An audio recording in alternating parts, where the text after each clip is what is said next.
Hi, I'm Rob, I'm Anna. and in this video, we're going to be talking about building your list, inbound email, and imports. So we have two concepts we're going to cover today in this short video over the next few minutes. The first is to talk about opt-in or inbound email versus outbound. And the second is Anna's going to show us how specifically in Drip you can import your list from another platform. So the inbound versus outbound email, there are really two types of email marketing. There's one where you get subscribers to opt in. So they come to your website and they provide their email address and they give you permission to email them. And that's called opt-in email marketing. And then you have permission to email them for as long as you want until they unsubscribe. The other type of email, which Drip does not support, so Drip is an inbound platform, just like MailChimp, Aweber, Constant Contact. It's not an outbound platform. There are outbound platforms out there like Yesware, Tout, QuickMail, and these are platforms where you can load cold email addresses into them and you can do cold outreach, meaning you're contacting people who have never requested to hear from you. So that also includes purchasing lists. If you buy a list of people, that would be cold email outreach because they've never agreed to hear from you. And even one where you have permission from a global body, let's say a Chamber of Commerce gives you their entire list of all the members, you don't technically have permission from each individual person. So that would also be a cold list. So those are the two types, the inbound versus outbound email. And remember that most of the email marketing platforms you'll see, including Drip, require you to only use the warm opt-in email lists.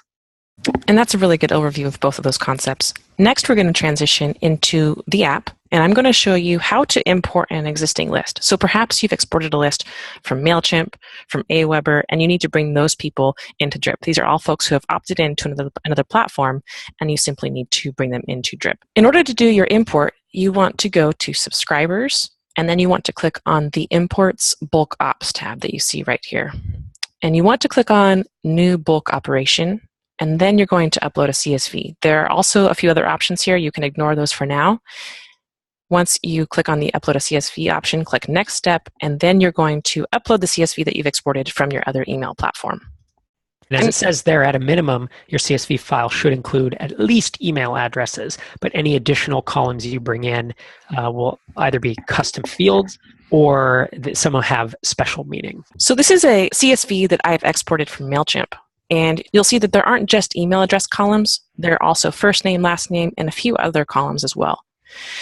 Ideally, you will only want to import the columns that you are actually going to use in your account. So typically, this is going to be the email address, the first name, the last name, and perhaps the time zone of the subscriber. And so when you're doing this, the email address is inserted as the column header here, and then you would attach a column header to this field, and a column header to this field. And just so you know, as I'm entering this in, as I'm doing this, when you actually perform the import, this will now become the label for this custom field for those subscribers. And we recommend that when you are bringing in first and last names, that you follow this convention of first, all lowercase, first underscore name and last underscore name. As long as you are keeping these consistent, then you are going to be able to handle the data in your account easier later on down the road. So, and a pro tip, if you forget the underscores and put a space there instead, Drip will handle that for you. It'll add the underscore. That's right. And lastly, you will want to include the time zone with time underscore zone. And again, like Rob said, you can add a space there and Drip will handle that as an underscore. You want to treat the first row in your file as headers. And then you can say next, and these subscribers will be added to your account.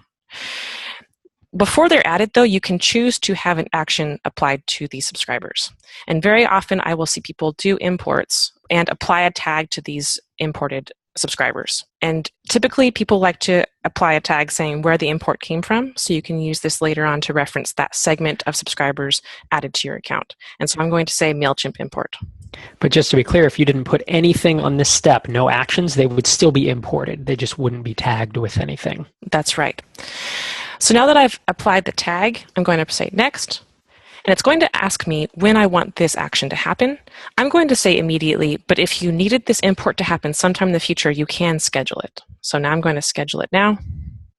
And depending on the size of your import, if it's very large with quite a few subscribers in the thousands or tens of thousands, it may take a few minutes. But because I just added 5 or 6 subscribers, it's going to take a few seconds to add these to my account. And it's as easy as that. If you have more questions about it, we have an article in our knowledge base at kb.getdrip.com. Just search for CSV import, and we have even more specifics about some special column types that you can use, such as a tags column to import tags as you're doing the import. So if you have any questions on this particular process, you can also email support@getdrip, and we'll be happy to help you there.